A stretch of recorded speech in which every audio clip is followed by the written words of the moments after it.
പൊയ്യാർ വിഷ്ണുമായ മഠം എവിടെയാന്ന് ചോദിച്ചിട്ട് ഒരുപാട് പേര് വിളിക്കുന്നുണ്ട്. ഇതാണ് അമല ഹോസ്പിറ്റൽ. ഇതിന്റെ ഓപ്പോസിറ്റ് ആയിട്ട് വരുന്ന വഴിയാണ് വരടിയം റൂട്ട്. മെഡിക്കൽ കോളേജിലേക്കും ഈ റൂട്ടാണ് പോവുക. ഇപ്പൊ ഇവിടെ മേരി മാതാ സൂപ്പർ മാർക്കറ്റ് എന്നുണ്ട് ഇവിടെ കാണും. അത് കഴിഞ്ഞ വശം തൊട്ടപ്പുറത്തൊരു മുസ്ലിം പള്ളി കാണും. അതും കഴിഞ്ഞ് കുറച്ച് നേരെ പോകുക. നേരെ പോകുമ്പോ ഒരു റെയിൽവേയുടെ ഒരു പാലം കാണും. ഈ പാലം കഴിഞ്ഞ് ഏകദേശം ഒരു 200 മീറ്ററോളം വീണ്ടും പോണം.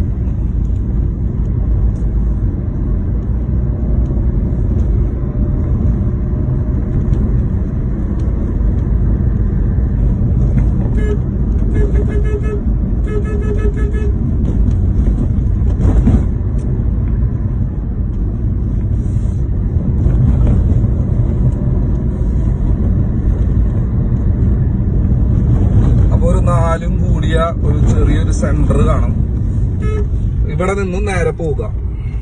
അപ്പൊ നിങ്ങൾക്ക് റൈറ്റ് സൈഡ് നോക്കിയാൽ കാണാൻ പറ്റും ഒരു പ്രത്യേക ഷേപ്പിലുള്ള അസറ്റിന്റെ പ്രൊജക്റ്റ് ആണത്. അസറ്റ് ഗീതാഞ്ജലി എന്നാണ് അത് പറയാ. അപ്പൊ അതും കഴിഞ്ഞ റൈറ്റ് സൈഡിലായിട്ട് കാണാൻ പറ്റും. അപ്പൊ അതും കഴിഞ്ഞ് കുറച്ചും കൂടി ഫ്രണ്ടിലേക്ക് പോകുമ്പോ ആദ്യൊരു വളവാണ് വരുന്നത്. ഈ വളവ് തിരിഞ്ഞാൽ വീണ്ടും ഒരു വളവ്. ഈ വളവ് തിരിഞ്ഞ് ഇങ്ങോട്ട് പോകുമ്പോ കാണുന്ന വില്ലകളൊക്കെ ഉണ്ടല്ലോ, ഒരു 4 വില്ല കാണാൻ പറ്റും. ഒരു ഒഴിഞ്ഞ പറമ്പും കാണാം. അവിടെ കുറെ കൊടികളൊക്കെ കുത്തിയിട്ടുള്ളത്. അതിന്റെ തൊട്ട് ലെഫ്റ്റ് സൈഡിലുള്ളതാണ് തളവരി സ്റ്റോർ എന്നാണ്, തളവരി സ്റ്റോപ്പ് എന്നാണ്. ഇതാണ് ഡി സ്ക്വയർ ഫേം ഫീൽഡ്.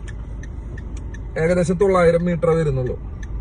ഇവിടുന്ന് ഇതിന്റെ സെന്ററിൽ കാണുന്നതാണ് പൊയ്യാറ ശ്രീ വിഷ്ണുമായ മഠം. എല്ലാ ശനിയും ഞായറും നിങ്ങൾക്ക് വന്നാൽ കാണാൻ പറ്റും. ബാക്കിയുള്ള ദിവസങ്ങളാണെങ്കിൽ 11 മണിക്ക് മുന്നേ വന്നു കഴിഞ്ഞാൽ കാണാനായിട്ട് പറ്റും. ഇതാണ്